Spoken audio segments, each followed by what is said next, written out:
Assalamualaikum warahmatullahi wabarakatuh. Di sini saya akan menjelaskan chapter report salah satu bab dari buku Sejarah Sosial Muslim Minoritas Etnis Melayu di Nusantara.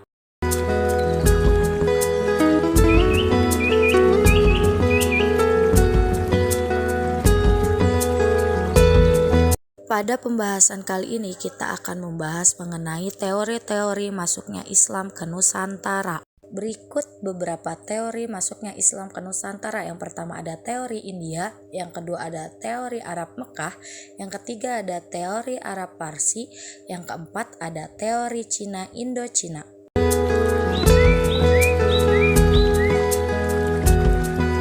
Pendahuluan. Teori masuknya atau kedatangan Islam ke Nusantara, kawasan Asia Tenggara, adalah suatu teori membicarakan tentang kapan awal datangnya Islam di kawasan ini, siapa pembawa atau pendakwah, dari negeri mana, dan bagaimana ajarannya atau mazhab apa yang dikembangkannya.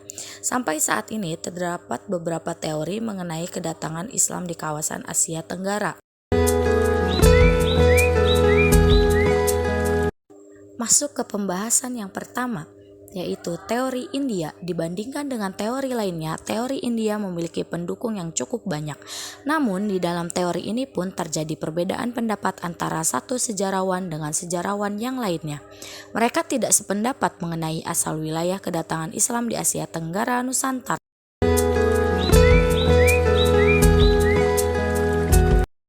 Selanjutnya mengenai teori ini yang didasarkan pada temuan batu nisan dari Gujarat ini ditentang dan dipatahkan oleh Morrison bahwa ketika Samudra Pasai diislamkan, daerah masyarakat Gujarat masih memeluk agama Hindu.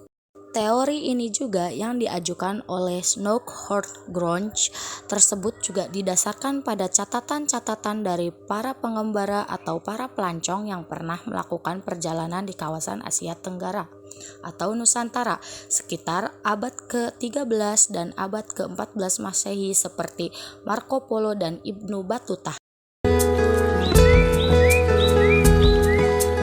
Pembahasan yang kedua yaitu mengenai teori Arab Mekah.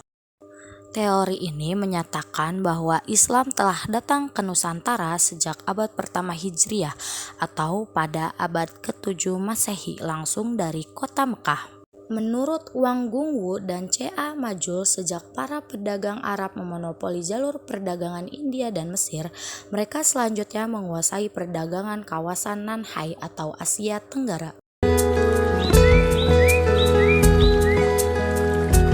Pembahasan yang ketiga yaitu mengenai teori Arab Parsi.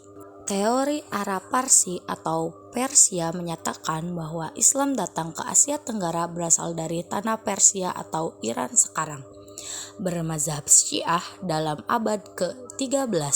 Pendukung teori ini adalah Umar Amir Hussein dan Hussein Jayadiningrat. Teori ini didasarkan pada bukti-bukti sejarah berupa dijumpainya nama-nama sultan di Nusantara yang menggunakan nama Syah atau Tashi atau Tashi dalam naskah-naskah Cina. Pembahasan yang keempat mengenai teori Cina Indochina.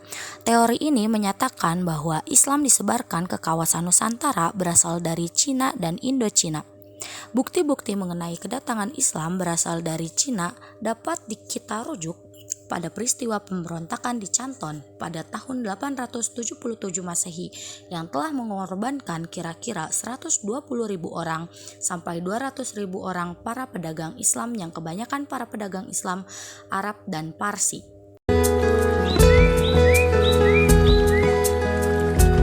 Teori ini menurut Eski Fatimi, kerajaan Champa di Indochina pada tahun 1000 sampai 1471 Masehi adalah sebuah kerajaan Islam yang didirikan oleh para pelarian Syiah Alawiyah dari Damaskus. Namun sebagai akibat dari serangan kerajaan Annam di Vietnam, orang Islam Alawiyah lalu melarikan diri ke Mekah dan Aceh. Demikian chapter report kali ini. Sekian dan terima kasih.